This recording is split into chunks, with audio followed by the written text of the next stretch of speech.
In this video, I'm going to show you guys how to turn an old nasty painted valve cover that looks like this to something that looks like this. This is a carbon fiber with a red tint over it.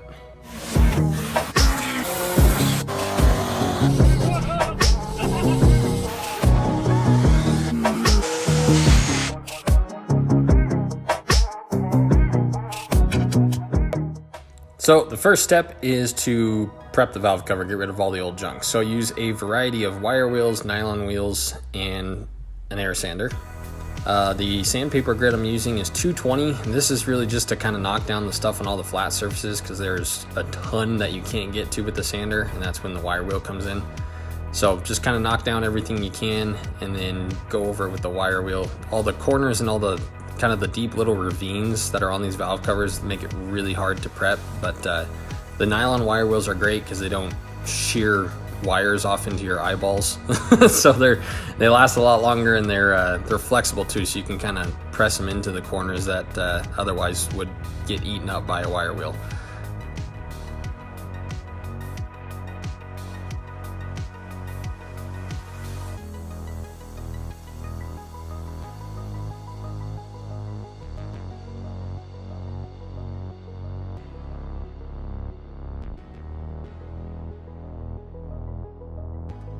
So for most of the prepping, I've been using a 180 grit wire wheel, which is that gray one. And for this one, I'm using a 220 grit. They're both softer than what they're labeled as, I think, but you want to use a lighter grit on the plastic.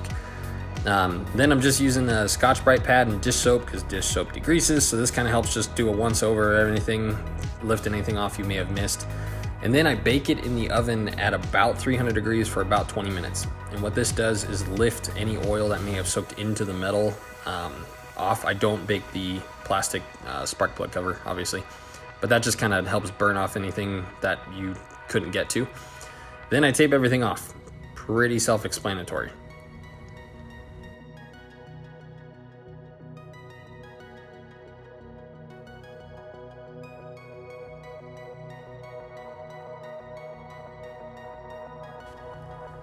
After everything is taped off, we're ready to prime. So I use Tamco's Direct to Anything primer. It's an epoxy primer, and I cannot express how much I love this stuff. I put it on really thin. I do about 3 or 4 real light coats. It's almost easier to run than clear, so you want to just apply it real nice and thin, about 10-15 minutes in between each coat. But this stuff is ridiculous. And then on the plastic spark plug cover, I use a adhesion promoter first. I do 2 coats, just real light, like you want to dust it. And then I use a high build 2K urethane primer, which is just like normal car paint primer. Nice high build, and then knock that down. The Tamco Direct to Anything epoxy primer, you don't have to wet sand for 7 days. That's their cutoff for top coating, so it's real nice. And then for color, I've been using this stuff for 5 years now. It's just VHT. You can find it at most auto parts stores. It's a high temp spray paint. It adheres to the primer really well. The Hydro-Dip graphic itself really likes it. I've never had any issues with this. I do not recommend their primer, but I do recommend their paints. It's just, it works and it's cheap.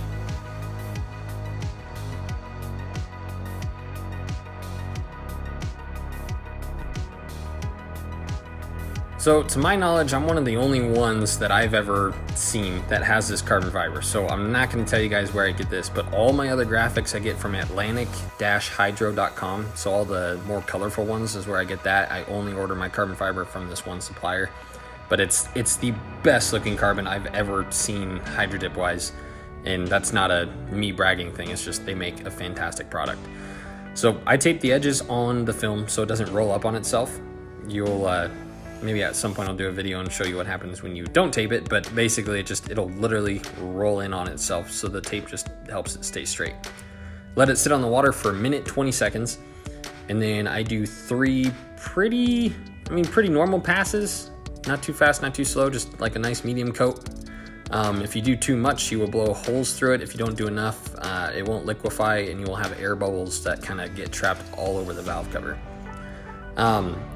I was always wondering why people dip at a diagonal when I was first learning how to do this, and it's so you don't get air bubbles trapped. If you go straight down, there's nowhere for the air to go, but if you go at a diagonal, you kind of push it away as you go down. So that's why I and everyone else does it that way. Yeah, you can see, I mean, this in direct sunlight, this carbon fiber is ridiculous. I mean, it makes me look like I really know what I'm doing, but really it's just a fantastic graphic.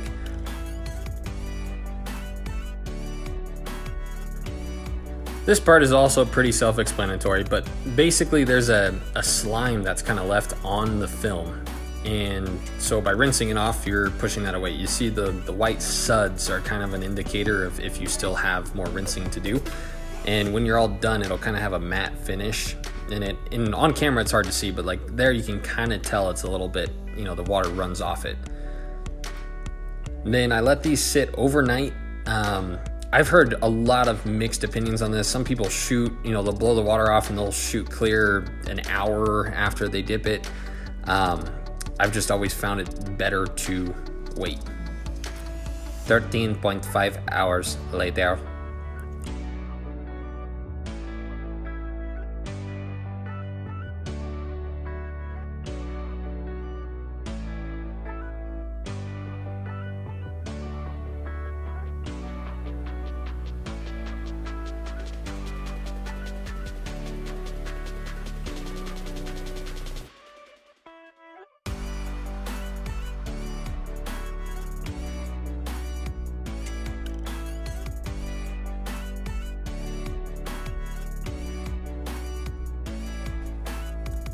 So here I made a little mistake. I have to tint this red, but I kind of spaced that out and went ahead and sanded down the letters.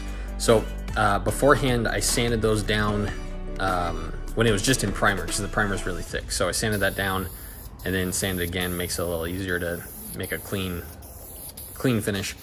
This is Duplicolor, which is actually owned by VHT. So it's kind of all the same product, but I don't think VHT offers this tint.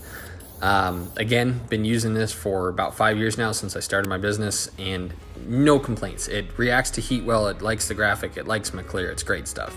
So here you see me doing what I just explained to you that I should have done originally. So clear coat, here in Denver we have a company called LKQ. I don't know if they're nationwide or not, but they have a house brand of body supplies, I guess, and a guy that ran a body shop turned me on to this clear coat, so I tried it. I've been using it for about 3.5 years now. It's what I painted the whole Jeep in. It's what I did the Miata cart. I mean, everything I've painted has been this stuff. It lays really well. It lasts. It doesn't lift. There's no weird reactions to it. It looks good if I lay it well enough, which on this, luckily I did. It's about $170 for, I mean, probably almost 2 gallons worth by the time you add the hardener to it. So, I mean, it's a good deal. It does last. It's no PPG, but for what I'm doing, it works really well. So let that sit overnight. The clear is still pretty stinking soft, but that's a good time to take all the tape off. Otherwise, when it gets hard, it could lift the clear when you pull everything else off with it. And now we have our final product.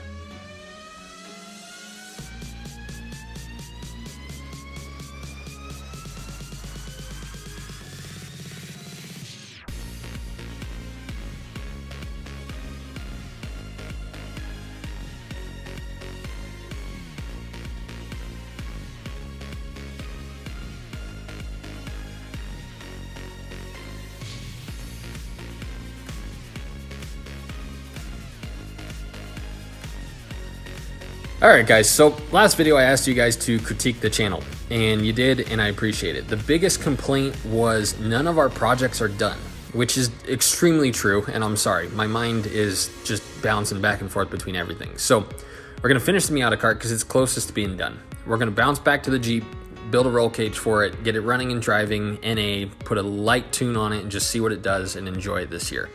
The Bug needs to run and drive, so that'll be after the Jeep is like drivable. And then we've been filming a bunch of random stuff, which I don't know if you guys like, but it's fun when I have friends come by and we just do shenanigans. So there's going to be some random stuff of that coming through. I worked on the Mini Cooper one night, and then everything else got in the way. Drained a bunch of diesel out of it, got it to fire, but I think there's more diesel left in it. So we're going to pick up on that whenever I find time. So for now, we're going to finish the Miata cart, bounce back to the Jeep, and then the Bug, and we'll just keep moving. Thanks, guys.